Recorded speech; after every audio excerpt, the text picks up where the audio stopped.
universal de esa persona que siempre ha sido. Lo importante del caso es que esa personalidad no interfiere al niño mientras él tiene, dijéramos, 3 años, 4 años. Aunque en estos tiempos ya uno ve unos nenés, unos bebés que son tremendos, para no decir la palabra, ¿no? Y entonces uno dice, bueno, lo que viene aquí no es muy bueno. ¿Por qué? Porque imagínese usted la edad que tiene, no tiene ni 3 años, y usted le ve las características psicológicas que dan miedo. Y cuando usted lo ve de 5 años, dan más miedo. Y cuando usted lo ve de 15 años, bueno, aterroriza a la persona. ¿Por qué? Porque lo que estaba ahí es un delincuente. Es decir, lo que retornó en ese cuerpo es un diablito. Dijéramos, pues, porque el asunto es muy grave para hablar, pero es la verdad, pues. Es muy triste lo que nosotros vivimos. Ahora, ¿también podemos hacer una personalidad brillante? Sí. ¿Podemos hacer una personalidad neutral? Sí. Es más, la personalidad debiera ser neutral. Entonces, el ego es el que hace la personalidad monstruosa. Hermanos, hermanas. ¿Por qué el bebé pierde su perfume tan adorable y pierde su tez tan lozana? Y aquello que nos provoca a nosotros, que nos conmueve, llenarlo de amor y de besarlo, y de mirarlo y de tocarlo y de acariciarlo, ¿por qué se pierde? Por el ego. Pero el ego en este caso utiliza la personalidad. Hay un caso interesante aquí. A veces el niño, el bebé, que está desarrollando la personalidad pero no la tiene desarrollada, él ve al ego, nosotros no. Entonces él no ve a nosotros el ego y él se asusta, pero también ve el de él y también se asusta, entonces empieza a llorar. Y nosotros pensamos que le duele la barriguita, que tiene un cólico, que esto y aquello, lo llevamos para que el médico, lo hacemos sufrir más de lo que es, porque él no tiene nada de eso, sino que está asustado porque está viendo el ego de él y el ego de nosotros. Y si nosotros somos otros diablitos, él se va a asustar mucho. ¿Por qué? Porque él no nos va a ver a nosotros como somos, sino que nos va a ver es el ego. Y esto es terrible y es horrible. Imagínense ustedes la tragedia de nosotros las personas. Continúa este tema. Cuando nosotros educamos a ese niño y le aportamos amor, le aportamos virtud, no solamente con el ejemplo, sino también con la palabra, sino también con el contacto de amor. Cuando nosotros le proporcionamos a ese ser lo que él necesita, cuando nosotros le protegemos cuando él tiene miedo, pero también le enseñamos que el miedo es un agregado, pero se lo enseñamos, dijéramos, en su nivel, no dándole una conferencia porque es un niño, entonces él va comprendiendo a través de nuestros gestos, a través de la conciencia que le transmitimos con nuestro real ser interior profundo en ese instante, y él capta aquello. Pero si nosotros empezamos a decirles mentiras, ¿qué va a hacer él? Va a tener una personalidad mentirosa. Si nosotros lo gritamos, él va a tener una personalidad mediocre porque va a gritar. Entonces, por eso es que este mundo está como está, hermanos y hermanas. Vamos a ser sinceros. ¿Qué pasó con nosotros, pues? Ese es el asunto. Entonces, sí necesitamos educarnos.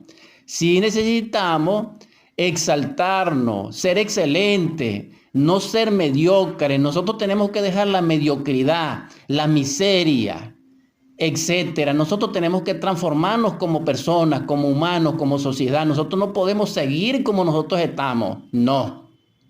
Esa es la exhortación. Entonces, la personalidad debiera ser neutral.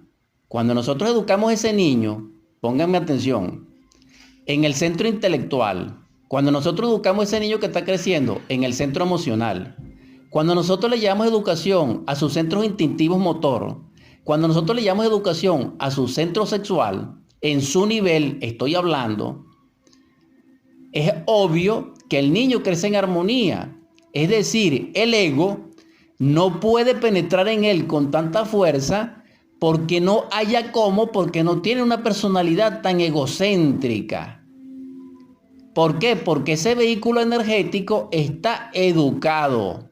Entonces el ego no puede hacerse cargo de él y hacerlo cometer tantos errores. Por eso es que es importante. Ahora, cuando esa personalidad se crea débil, como de hecho lo es, entonces el ego se apodera de ese cuerpo y de esa personalidad y de ese ser y nos hace ser lo que nosotros somos.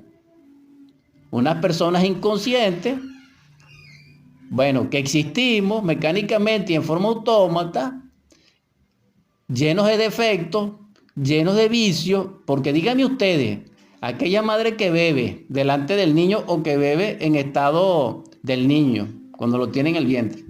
Imagínense ustedes el papá que golpea a la mamá delante del niño. Imagínense ustedes que vean pornografía en el celular o en la pantalla del televisor o que viven en hacinamiento y no tengan respeto. ¿Qué personalidad se puede estar desarrollando ahí, señores? ¿Una personalidad de Moisés? ¿Una personalidad de un varón de esa talla? No.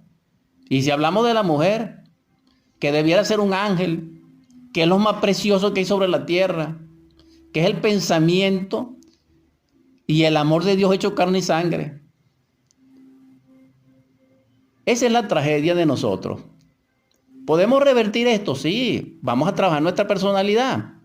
Entonces, la personalidad viene como prototipo del retorno, se alimenta y se nutre con el ejemplo, con las palabras de los padres, de los familiares, de lo que aprenden en la escuela, en el colegio, en la calle, en la universidad, y de todo ese contenido surge un vehículo que es complemento a nivel psíquico y psicológico del funcionamiento, dijéramos, cerebral o del sistema nervioso. Entonces, en ambos es que se produce la socialización, las interrelaciones, dijéramos, personales o humanas, entre comillas, más bien humanoides, y el mundo está como está.